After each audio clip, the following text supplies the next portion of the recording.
Deep dives and blue skies. Welcome back to Talking Blue with Nick, the best Dodgers analytical podcast that you can find.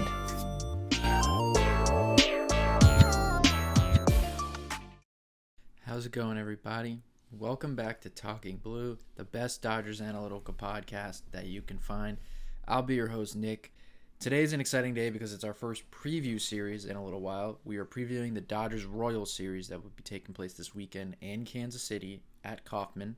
Those are a pretty good team, so Dodgers are hot. Royals have been struggling. Sounds like a good matchup for the Dodgers. Let's get into that. Before we do that, as always, you can get this podcast on Spotify, on Apple Podcasts. Subscribe to the YouTube channel. Turn on the notifications so you don't miss anything. Follow us on all social media at Talkin' Blue Pod. TikTok, I have a lot of videos that have come out on there. YouTube Shorts as well. Instagram and X. You can follow my personal X at Talkin' Blue Nick. Live tweet throughout the games. Post a lot of stuff. Personal information. Stuff about the Dodgers. All that stuff. A lot of people have been following me on there. So thank you if you're one of those people. So, like I said, we're talking about the Royals. We're talking about the Dodgers. Going to preview that series. 3-game series. Going to see Shohei pitch this weekend. Dustin May. Royals have good pitching. One of the worst offensive teams. Solid bullpen as well.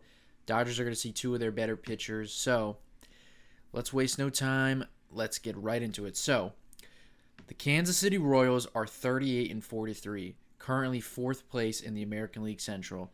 Offensively, the Royals are 20th in batting average, 26th in on-base percentage, and 28th in slugging percentage.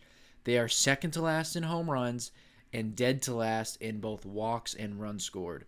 They have the second highest chase percentage, but they are third lowest in whiff percentage. So, one of the worst hitting teams. The one thing that they do well is not strike out and not swing and miss too much. So, obviously, offensively, it's Bobby Witt, it's Vinny Pasquantino, and it's Michael Garcia. Literally, there are only 3 hitters that are above league average, and Vinny Pasquantino is basically league average. He's like a 102 weighted runs created plus. Other than that, it's actually Michael Garcia has been their best hitter this year. Obviously, Bobby Witt, we all know, was their best player. His numbers have ticked down a little bit from where they were at last year. He's got like an OPS in the low 800s as opposed to last year. He was like incredible, high 900s OPS. Still a really good player, good defender, probably the best shortstop in baseball, but he has not had as good an offensive year. On the pitching side, they are one of the better teams in baseball. A team ERA of 3.41, which is 4th in baseball. They have the 5th lowest on-base percentage against, and they have the 6th least amount of walks allowed and the 7th least amount of home runs allowed. So they are very good at limiting hard hit balls. So, really good pitching staff. Not necessarily crazy strikeout team.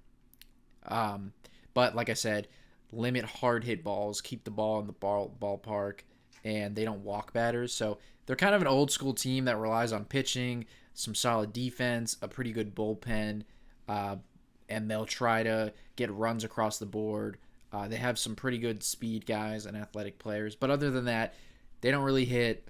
They don't score a ton of runs, but they also don't allow a lot of runs, and they're a good pitching team. So let's go and get into the matchup. So game 1, which will be Friday, June 27th, it's going to be Dustin May versus rookie Noah Cameron. So the Dodgers have no familiarity with Noah Cameron. They've never faced him. Obviously, like I said, he's a rookie. First year in the big leagues. He's a left-handed pitcher who has very solid numbers so far this year.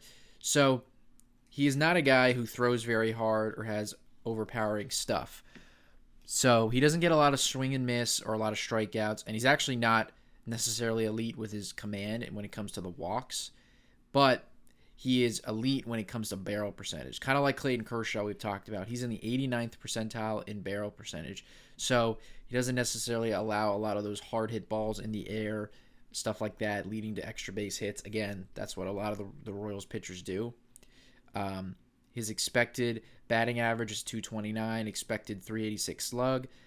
But like I said, he's got an ERA of 2.08, but it's expected 3.30. So, guys like that who don't have overpowering stuff and there might be some expected numbers. Now his expected ERA is in the 71st percentile, and his expected batting average is in the 72nd percentile. So he is not someone who has bad expected numbers. We'll talk about Seth Lugo in game 2. He has a little bit of those. 195 against righties, 154 against lefties. Fastball, changeup, cutter, curveball, slider. All those pitches are pretty good. The one pitch that he has that is not as good is his four-seam fastball. It has a 229 batting average against, but it's expected 309. So he has allowed some hard hit contact on his four-seam fastball, but very good changeup. Very dominant changeup. 150 batting average against on his changeup with a 30% whiff rate. The cutter isn't as great at 250, and then he's got another pitch that's really good, the curveball, 144 batting average against. What's also interesting is that all 5 of his pitches are used well above 10%. So sometimes you'll have guys kind of like Yamamoto who has 3 pitches that he predominantly uses, and then the other pitches that he mixes in kind of like under 10, under 5%. And as a hitter, you can kind of throw those out. That doesn't mean he won't throw it, but obviously you're going to lean on the pitches that the pitcher throws most of the time. He goes 28% four-seam fastball, 19% changeup, 17% cutter, 17% curveball, 17% slider. So he has a very good mix that in terms of not seeing the same pitch over and over again. He's not going to rely heavily on one pitch. Like I said, the cutter, the changeup, the curveball, and slider are all pretty good. Fastball not as good, and like I said, righties do hit him better. Now, he's only thrown in 47 innings this year. Like I said, doesn't have a ton of strikeouts, but he limits the hard hit damage. That's what he has been very good at. So, in this game against Cameron, obviously the right-handed hitters who hit well against lefties are good matchups against him, like Tommy Edman, like Will Smith, Teoscar. All those guys hit fastballs pretty well. Will Smith is a better breaking ball hitter, but he can handle a fastball. Teoscar crushes fastballs and lefties. Same thing with Tommy Edman. Andy Pages, pretty good as well against fastballs and all the other pitches. And then, of course, Mookie Betts as well is a very good fastball hitter. So, in this game against Noah Cameron, I am picking Will Smith and Tommy Edman as my 2 home run picks. Yes, so haven't had home run picks, obviously, in a little while. So hopefully I can get some right in this series. Now, I'm picking Will Smith in game 1 because the last few times that I did some picks, making my picks and then guys weren't starting in that game, that's what I'm trying to avoid. Lately, it seems like the Dodgers have Will Smith catch the first game and then the third game, and then Dalton Rushing will catch the middle game. Dalton Rushing also caught Shohei Ohtani in his last game. He pitches Saturday. So I'm thinking Will Smith, who I believe, no, he did not get the day off against the Rockies yesterday. I'm thinking he'll be in there against Cameron, especially because Will Smith crushes left-handed pitching, and then they can have Dalton Rushing come in and catch Saturday. So I think Will Smith matches up well. Like I said, Cameron's least dominant pitch is his fastball. Now, Will Smith is not as great a fastball hitter as he is against other pitches, but I'm thinking that he hits lefties very well, and maybe one of those curveballs, changeups gets left over the plate, and Will Smith hits it out. Then Tommy Edman has looked a lot better as of late. Not hit for a ton of power, but he's always hit lefties very well. His at-bats have looked better. He's getting more healthy and hasn't had a ton of at-bats against lefties lately. Had a double the other day against the Rockies. So, again, another guy, Tommy Edman, his expected 293 batting average against four-seam fastballs. And he has an expected 351 against sliders. He hits well against splitters and curveballs. So Cameron doesn't really have a pitch that Tommy Edman struggles against, and Tommy Edman crushes lefties. It's going to be hard because Kansas City is one of the bigger ballparks. I believe other than Colorado, which the Dodgers were just in, Kansas City is the biggest ballpark. Maybe San Francisco is a little bit bigger, but I think in terms of just total outfield, ground, and grass to cover, I believe Kansas City is the second biggest to Colorado. So not going to be easy to hit a home run in Colorado, but Tommy Edman, I would never doubt Tommy Edman. Now, when it comes to Dustin May pitching against the Royals offense. Like I said, the Royals do not have a great offense. If you look at their lineup, Jonathan India is usually hitting leadoff. Bobby Witt is their best player, hitting second. Vinny Pasquantino, he hits third. Michael Garcia, Salvador Perez, Jack Caglione, the young rookie playing right field. Drew Waters, former Brave. Designated hitter named John Rave. I'm not familiar with your name, John Rave. I apologize. Kyle Isbell, one of the better defenders in center field. He hits ninth, but not a great hitter. On their bench, they have Freddie Fermin, who catches a lot for Salvador Perez. The Dodgers will definitely see him at some point. Then they have guys like Nick Lofton, Mark Canha. So offensively, like I said, they are not great. And like I said, in terms of like league average numbers, Bobby Witt Jr. has a 118 weighted runs created plus. That's pretty solid. And then Michael Garcia actually has 136. He's hitting 309 with the 368 on base. So those are pretty good numbers. And then Vinny Pasquantino, 102 weighted runs created plus. So he's basically been league average. Other than that, Kyle Isbell, 63 weighted runs created plus. Freddie Fermin, 77. Nick Lofton, 61. They have a ton of guys who have been really bad. And then what's actually crazy is when you're looking on FanGraphs, some of the guys' numbers are so low, like Michael Massey, Hunter Renfroe, Mark Canha, Jonathan India, like some Salvador Perez. A lot of these guys are having like awful years that they're so low on this board. And the most home runs on the Royals is Vinny Pasquantino with 11. So they don't hit home runs at all in a ballpark that's already hard to hit home runs in. So now, particularly in the matchup against Dustin May. Dustin May has been pitching pretty good as of late. Like, doesn't get a ton of strikeouts, but, you know, he does keep the Dodgers in the game generally. Usually his outing is heavily dependent on how many runs the Dodgers score. Keeps the ball on the ground, which is very good. Now, again, of course, Dustin May doesn't get a lot of strikeouts. The Royals don't strike out too much, so Dodgers defense is going to have to show up in this series because there's going to be a lot of balls in play. So, obviously, Dustin May is a heavy sinker pitcher. Royals have solid numbers against the sinker. Now, they don't have a lot of great batting average numbers and stuff like that, but their expected numbers are a little bit better, which kind of tells me they've been a little bit unlucky against guys who throw sinkers. But they're not as good against sliders, which, of course, Dustin May throws a sweeper. Vinny Pasquantino and Michael Garcia are pretty solid against that pitch. Everyone else is bad. A lot of those right-handed hitters like Jonathan India, Bobby Witt, Salvador Perez, a lot of those guys, you know, chasing that pitch down and away. So hopefully Dustin May can have that slider locked in against right-handed hitters because that's a pitch sometimes that he doesn't have. It's usually better against lefties. So I think Dustin May can pitch all right, but the Dodgers defense has to show up. I think he should use the four-seam fastball a lot because that's a really good pitch for him that he doesn't use too often. But we'll see how Dustin May matches up against the Royals. I like the Dodgers against the rookie Noah Cameron. So let's go to Game 2. This is going to be the most interesting game to watch because Shohei Ohtani will make his third start. Now, I haven't seen much about how long they're willing to let Shohei pitch. He pitched that first start against the Padres, went one inning like we all kind of expected. When he was going up against the Nationals last Sunday, they did say they expected him to throw 2 innings, no more than 2. Of course, you kind of know that if Shohei had a long first inning, that he wouldn't have gone back out for the second. But what was kind of weird is that he only had 18 pitches. He had a very easy first inning. Now, Mookie Betts did drop a pop-up, so maybe they wanted him to have a clean first inning, but he only threw 18 pitches, and then they didn't send it back out there. So hopefully in this game we will get to see Shohei pitch more than 2 innings.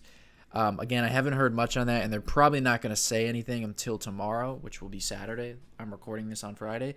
So hopefully we'll get to see Shohei pitch more than 1 inning. I would imagine if we do, it's only 2. I don't think they're going to go from 1 inning to like 3 innings or 2 1/3 or something like that. So they're probably going to try to get Shohei through just 2 innings. We'll see how that looks. Obviously, there's not much to talk about when it comes to Ohtani versus the Royals. Some guys have familiarity with him because Shohei obviously pitched in the American League with the Angels. But this year, Shohei's only thrown 2 innings. I think he'll match up fine against the Royals. He's got to be in the strike zone, but Royals do chase a little bit, a lot actually. So he's going to use his sweeper and his splitter. Hopefully he can get some early outs, and we'll see him in the second inning. So the Dodgers in this game are going to face Seth Lugo. Seth Lugo versus Ohtani. Seth Lugo, very good pitcher. Now, it's kind of interesting. I didn't realize how bad his expected numbers are. Again, take expected numbers with a grain of salt. Usually they don't favor guys who don't throw very hard.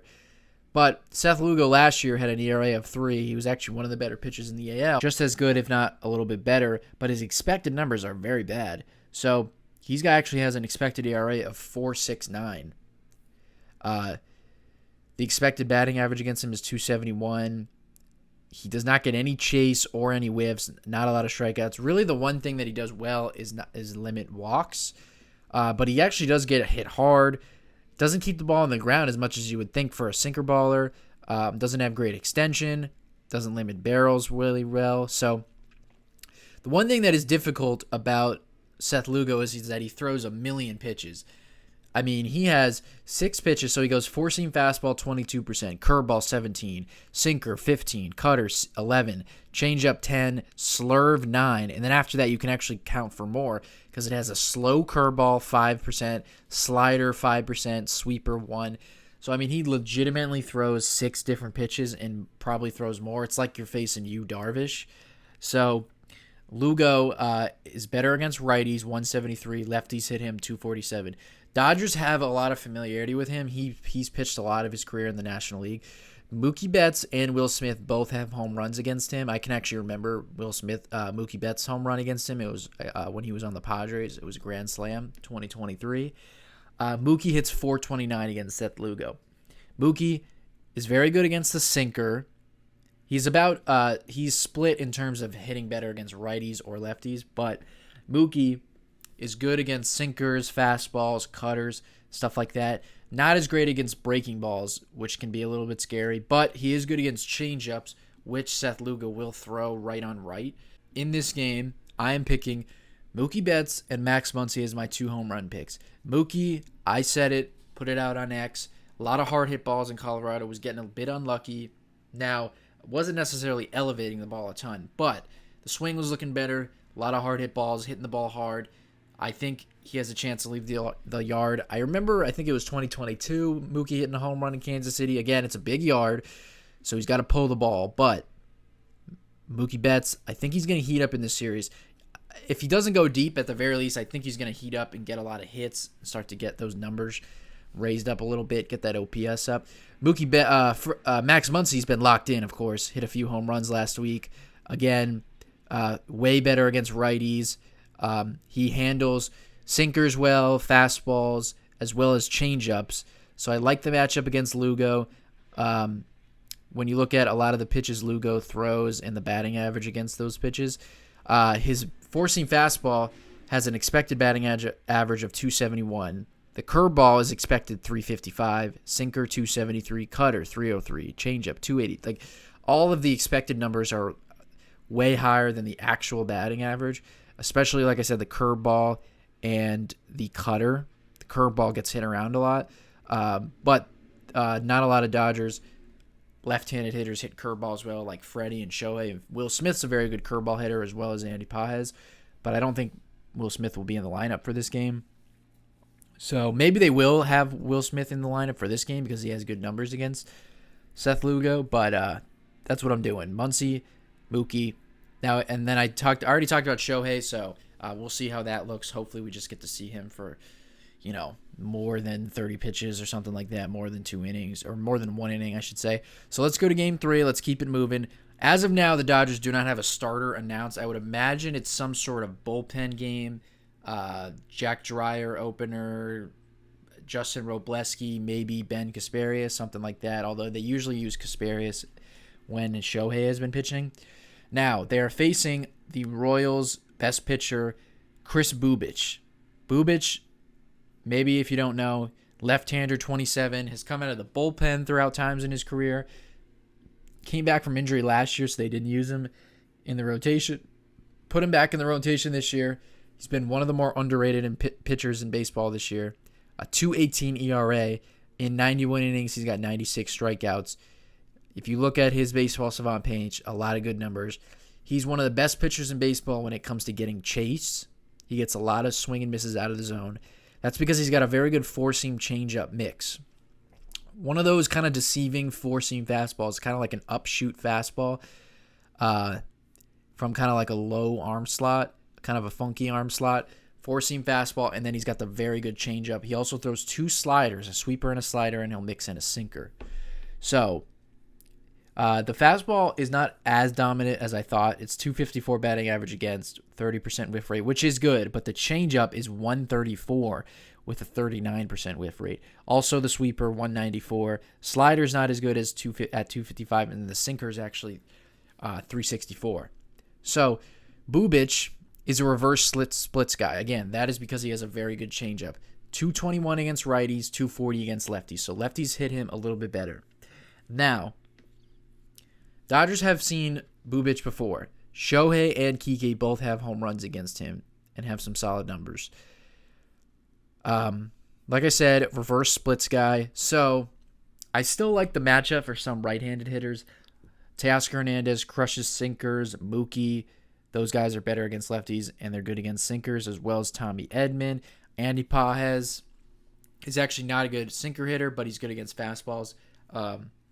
Bubic, again, does not throw a ton of sinkers. It's just one of his pitches that he does throw that's not as good as all the other pitches. But in terms of changeups, Mookie, Teoscar are good against that pitch, as well as Will Smith. Andy Pages is solid against it. So in this game, I'm going to pick Shohei Ohtani and Teoscar Hernandez as my two home run picks. Shohei's been hitting more and more home runs lately. His at-bats have started to look better. He has not gotten hot yet. But, like I said, Bubic, reverse splits guy. Shohei hits fastballs well.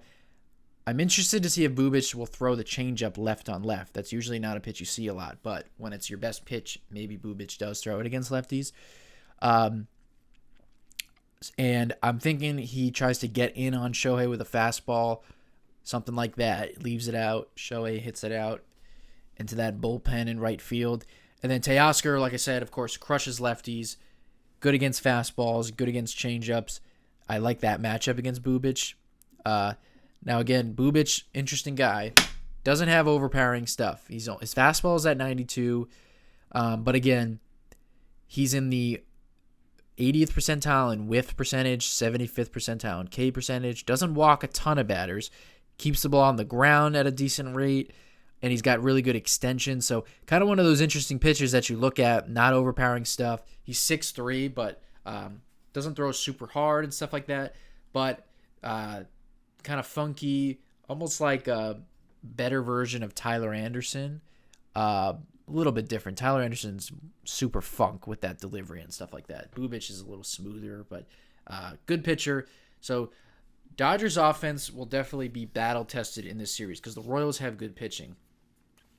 But the Dodgers pitching should be able to keep the Royals bats quiet. So the key to the series will be both teams in terms of scoring runs because the Royals don't have a good offense. They're going to face some good pitchers for the Dodgers. And the Dodgers, of course, are going to face some very good pitchers from the Royals. Who's going to put up more runs and ultimately win the series? That will be the key. Both teams play solid defense. Royals have a pretty good bullpen. Lucas Ursay, Carlos Estevez, guys like that. So they have a good bullpen. Like I said, they play good defense.